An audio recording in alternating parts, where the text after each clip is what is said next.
It's not ghetto.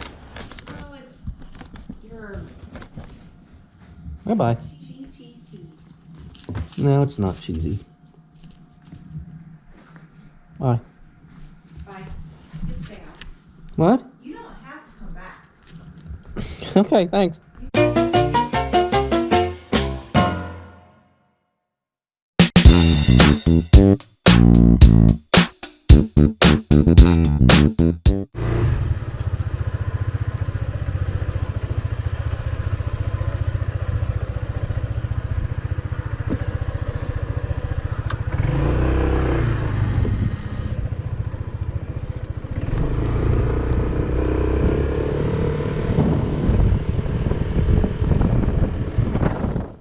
Okay.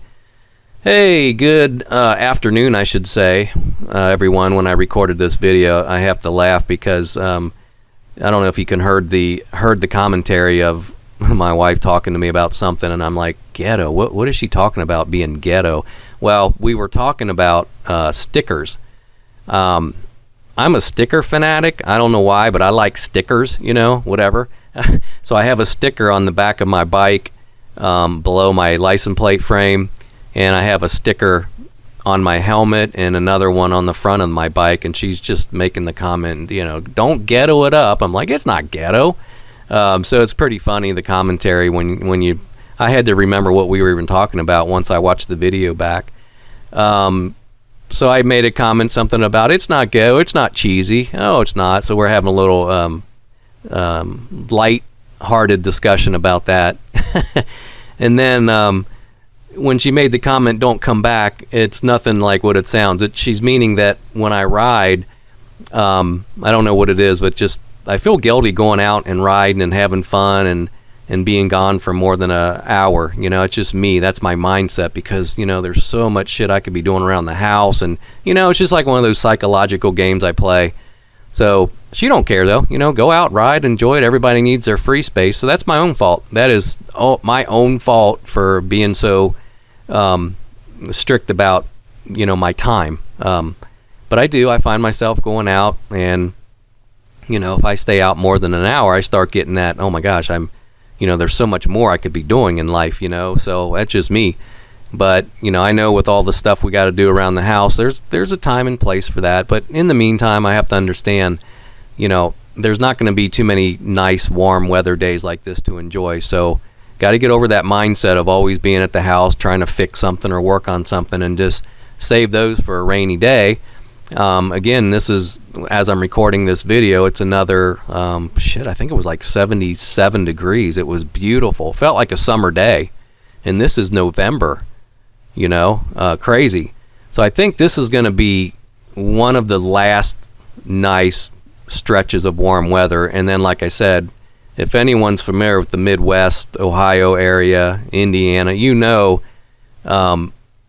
on a change of a day or two, it can go from 80 degrees to 30 and stay at 30 for the next 6 months. It's just very bizarre. So we got this little heat front, coming through that I'm taking advantage of, and I'm riding. I like to ride this area. This is like behind our subdivision. There's like a golf course community I've mentioned before. So I like to take the back roads through there. Really nice upkept. It's upkept really nice, and of course, people take care of it. So it's nice to ride through there. And then I'm gonna go back by the canal. There's a canal that I've filmed in another video once, so I'm real fortunate to live close to a lot of, once I get out of the mad rush of the actual suburb that I'm in, then there's a little bit of open road stretch that I can do.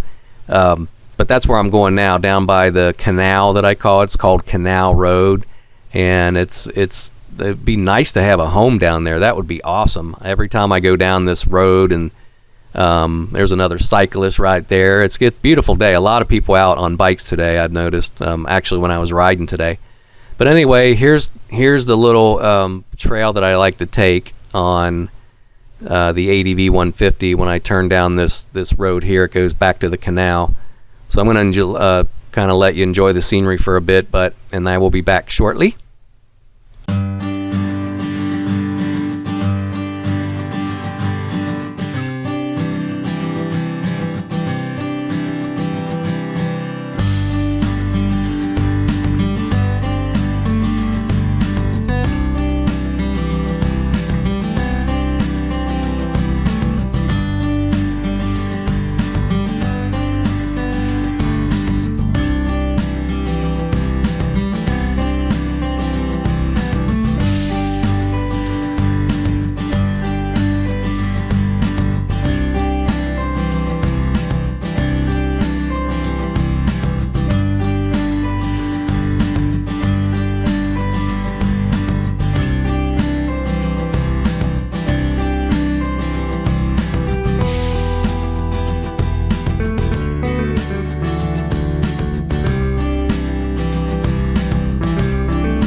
Actually, that road that I went back on was, I didn't even know it was a dead end until I saw the sign.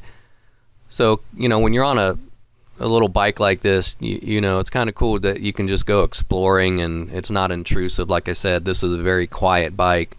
So no one even hears you approaching or anything. And so it's nice to go down these like secluded roads. Sometimes they're dead ends, but you're not really disturbing anybody like you would be on a loud motorcycle, So I like to find these little hidden areas and just randomly check out, different roads and where they lead. And that's half the fun of the adventure, right? The adventure bike is just exploring the countryside and doing those things like that. But so again, this is like the Canal Road area back here. It's right near, like you saw, just a few minutes away from a very major suburban area. But this runs along the Canal Road. The canal is off to the right. You can't see it. You might be able to a little bit before that on prior clip in the video. You saw it a little bit, but on the left there's a nice bike path that you can see some cyclists there. And I rode that whole 20-mile stretch, which was like 10 miles down, 10 miles back to this park. Actually, a few parks that you'll come across. So that's pretty cool. But it's a long haul on a bike, riding 20 miles. It's not so nice on the butt. You know what I mean? It gets, even though my seat's fine, but if you're not accustomed riding a bicycle, the derriere gets a little cranky after about 20 miles. At least mine does. So I don't like to ride the bike quite that long, but I wanted to you see the path there on the left, off the road, I should say, even though people still ride on the road. But I stay on the path. I really don't, I'm surprised so many people still ride on the main road when there's a path right there. I guess, there's some bikers on the path. That's smart. But when you ride on the road, to me, you're just taking a chance, because people are on their phones, they're not paying attention, and they're weaving all over the place. No thanks. I'm going to stick on a bike path if I do ride a bike. My bicycle is more of a hybrid. It's not like a road bike per se. So when I do ride my bike, it's casual, just like riding the scooter. I'm all about casual. I'm in no hurry in life. It seems like everyone wants to get on a fast machine, whether it's a bike or a bicycle. Everything's got to be fast and, get point A to point B as quickly as possible. That's just, a mentality I've never understood. It's like, you're supposed to go out there and just enjoy it, right? So this is the, right ahead there's the path like I've shown before. It goes down that's about a 20-mile round trip if you take that down and come back. And that's what I did. I actually have another video that I did on that. But yeah, the ADV is so cool because you can see I just ride in the grass. I just, I can take it anywhere. It's not even 300 pounds. I think it's like 290 or something, the bike weight itself. With me, I'm not going to tell you how much I weigh. No, I'm kidding. Right around 200 or so. But so it's not heavy. It's not like you're going to tear up the grass or make ruts or anything. So you can take this thing anywhere. And, my plan is to maybe scope out some places during the winter when I have the time, that I can go find some bike, some motorcycle, I guess trails they call them, I don't know what the official moto trails or whatever, but I don't know of anything close to me. But that's okay. I think it'd be cool to take this on a trail at some point just to get it off the road. I don't know if you've ever done that. Leave a comment. I'd be curious to see. I've seen videos on YouTube, of course, where people do take it on trails, but I've really not talked to anyone personal about it yet. So that'd be kind of interesting to know. So leave a comment if you have taken this off the beaten path and have it off, on some dirt trails or something, or hills. It's fully capable of doing it, I'm sure, but I don't really have a desire to go jump hills and that, but it would be kind of cool to take it off the beaten path and, to just casually ride some trails through the woods and stuff. I think that'd be pretty sweet. So that's what I'm going to try to scope out, like I said, this winter. See what's out there.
So anyway, guys, I don't mean to rattle on so much in my videos, but actually I really enjoy making these videos, and I guess I probably enjoy talking more than anything, as you can tell. But no, it's kind of fun. It's pretty neat meeting the people around the country and in the world, especially in the United States, where they have other scooters like this. I shouldn't call it a scooter, right? It's actually an adventure bike. That's what I call this thing, and that's what Honda calls it. So scooter is a bad name. No, I'm kidding. I don't care what people call it, but essentially it's just an automatic motorbike. That's what it is. I think scooter gets a bad rap because the relationship with scooters has always been 50 cc's and real small little weak engine things that just cat around town. But they're starting to make them where the technology in this thing is just amazing. I can keep up with anything on the road to a certain extent, especially where I ride. There's no problem ever keeping up with traffic. I don't take it on the highways, like I said. No thanks. Not going to. I got stuck on one just for a really short period of time, and I got stuck in the left lane, which is typically the high-speed lane, unless people aren't aware of that, which I don't understand why they're not aware of that. But the left lane always customarily has been the high-speed lane. So I was going down this I got stuck on this stretch near my hometown that was 65 miles an hour. So of course I only had to go like a mile, but I'm like, well, I'll just take this, see what happens. And I tell you what, people are just on my bumper, wanting to get around. And I couldn't get over because I was going the same speed of this big truck that I could not pass. So, and I couldn't slow down because this person was right on my bumper. So I'm like, well, you're just going to have to wait it out then. Sorry about that. So that's why I don't like getting stuck on highways. If you get in, I got in the left lane because this road I was on kind of turns into a highway. So the long story short was, because I was already in the left lane, I couldn't get over. I didn't have time. There was way too much traffic. So the moral of the story, yeah, I don't like to ride on roads that are 65 miles an hour and up, because that's when you run into issues. This thing doesn't have the power after about 60 miles an hour to like just twist it and go. It's just not going to get you there. So you have to be careful with one of these scooters, 150cc, where you do ride these things. You're just not going to have the acceleration factor in all cases. So learn my lesson there. I'm not ever going to get on the highway again if I can help it. But anyway, I wanted to just say thanks for watching my videos. I know I ramble a lot, but I really enjoy making them. And I think if you have a motorbike, really it's not that hard to do. If you think, and I know I was in the same boat, and that's what led me to do these moto vlogs, they call them, is watching other people enjoy their motorbikes. And so I follow quite a few people on here that they already produce videos, and they get better and better, and hopefully mine will get better and better. But it takes a lot of time to edit, and do things right. And since I'm pretty much kind of a techie guy anyway, it's just natural for me, and I don't mind it, because like I said, I do work in the IT field. So learning software and is really not too complicated for me, because that's kind of how my brain's been geared. So, but if you're not a tech person and you don't, I can get it, man. I can relate to it. I help a lot of people over the phone on remote sessions through my job, and I get it. If you're not techie, it's very challenging for people. So, but I enjoy these, put the videos out there. I enjoy, the comments. Like I said, I'll try to respond to every comment unless I miss it. I'm pretty good about responding to every comment, because I don't have that many. I'm still pretty a small channel right now, but hopefully it'll continue to grow and maybe lead into something one day. But hey, I got a day job, so it's really not a big concern to me. I just do this more for a hobby. Photography is one of my other hobbies, but now that I got this bike, I think making these videos and the commentary is just, to me, way more fun than just taking a camera and shooting pictures, because I've done that for like a couple decades now. So I kind of got burned out with photography. So this element has allowed me to just get more creative, because when you do videos, there's a lot more creation factor involved, that you can do anything you want. And the only issue you have is time, trying to find the time to do this. And I know people simply don't have the time, but I try to make the time, like I said, because I'm on a computer all day. I can do this and I can work, and it's a good mix because I'm forced to be on a computer and I have this on the side that I can do, between tickets and but I still have my day job that I have to focus on, of course, but this is kind of always in the background that I can work on here and there and just take my time with it. So if you haven't subscribed to my channel, again, I don't want to appear cheesy to keep saying this, but subscribe to the channel and make sure you hit the little like button, I guess they call it. Kind of corny to say this, I know, but that helps my channel get seen, I guess. It helps the search and the algorithms and all that stuff. It helps the channel grow. So it's been working out quite well because people have been finding my videos. My views have gone up, and it's really cool to see a channel just blossom and grow like it has. So thanks again. I'm going to shut up now, but also keep in mind we have the Facebook group for the PCX 150 and ADV 150 for North America. I hate to be like that, but we do more North America only because that way we can communicate in English better, and people can get ideas and stuff on bikes that are sold in North America more so than other countries. So with that said, you guys have a great day, and I'll be back.